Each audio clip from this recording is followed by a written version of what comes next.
Hello guys, welcome. My name is Levis Sirikwa and I am from Siriops Environmental Research Organization. For the second session, we are going to look at the marker map. We'll start with the marker map icon. So after you've opened your map, you have to ensure that your GPS, your location is on in your settings. Then you have to ensure that at least you have your data or internet on.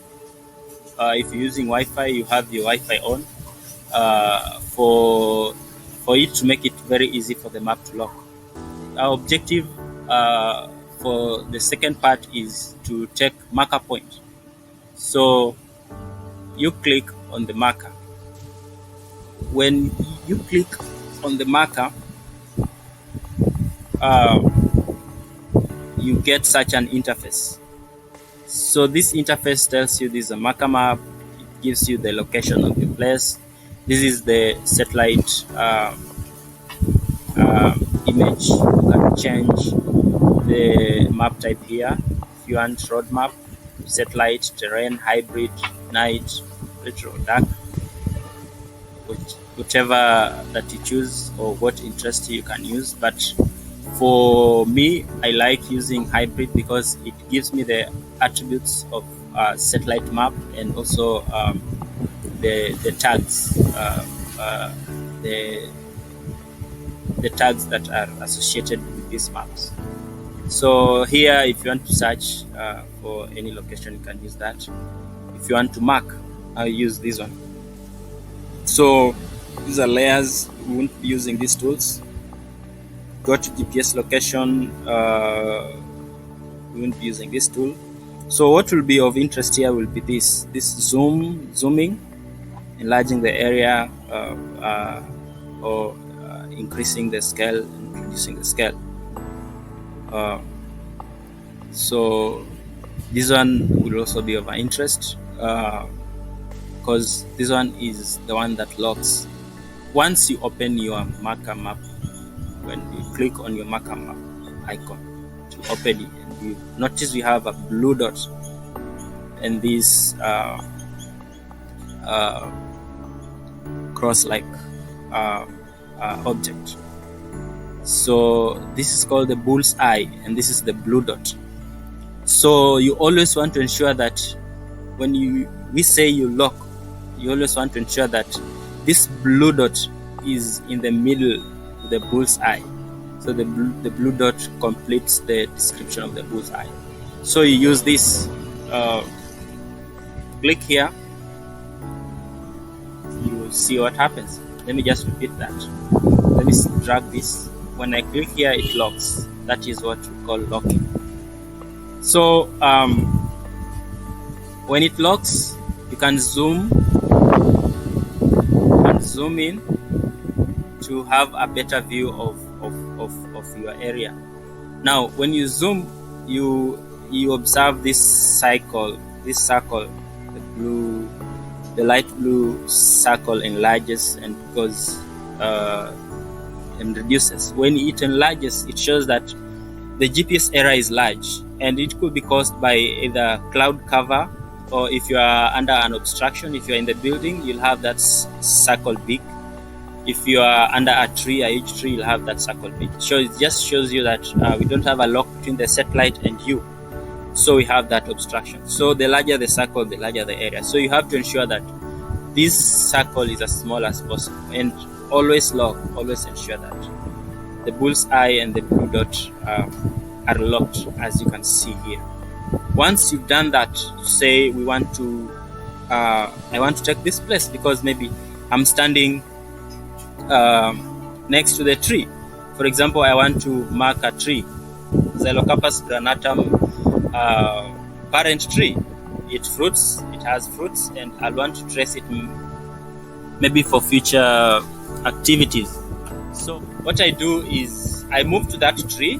For example, if I move, this is what will happen. That tree is here, so I lock.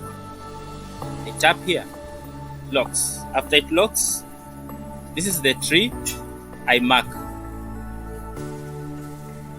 When you mark, you'll get this pop-up, which just means you label your mark. So I can say Xylocarpus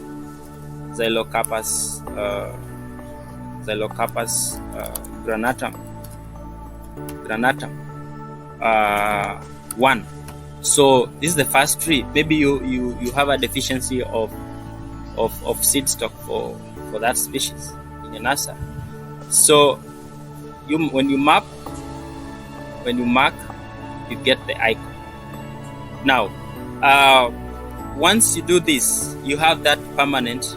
It's that layer. It's like one layer, the first layer. So you want to add attributes to this marker. What you do is you click to that red map. Then it will give you options here. You have data properties, you have edit name, you have edit add node, move marker, and all these are all actions that you can do. If you want to delete, you have the icon. So that data properties, it just shows you the properties that are associated to the marker. So far we've only put the name.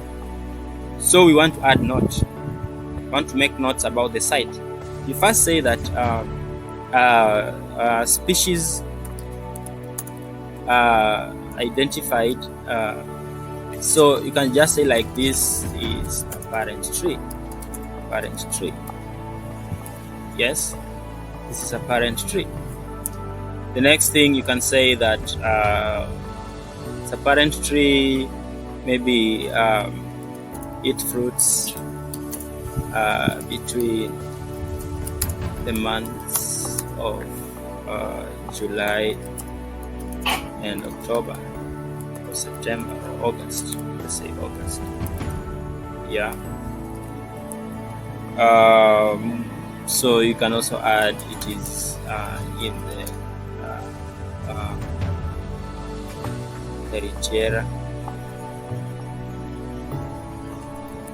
Eritrea zonation.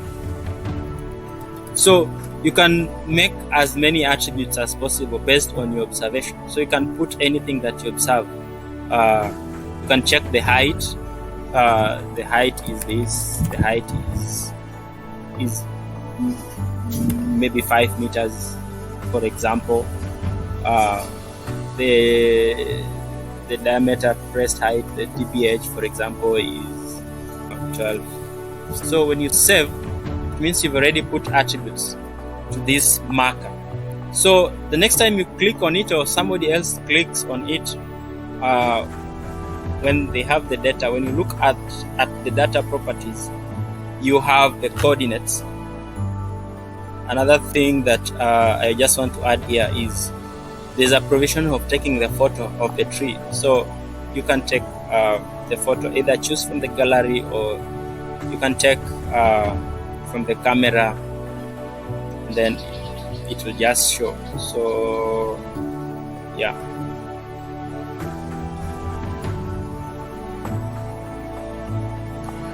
So for example, you're taking, I'm using tablet.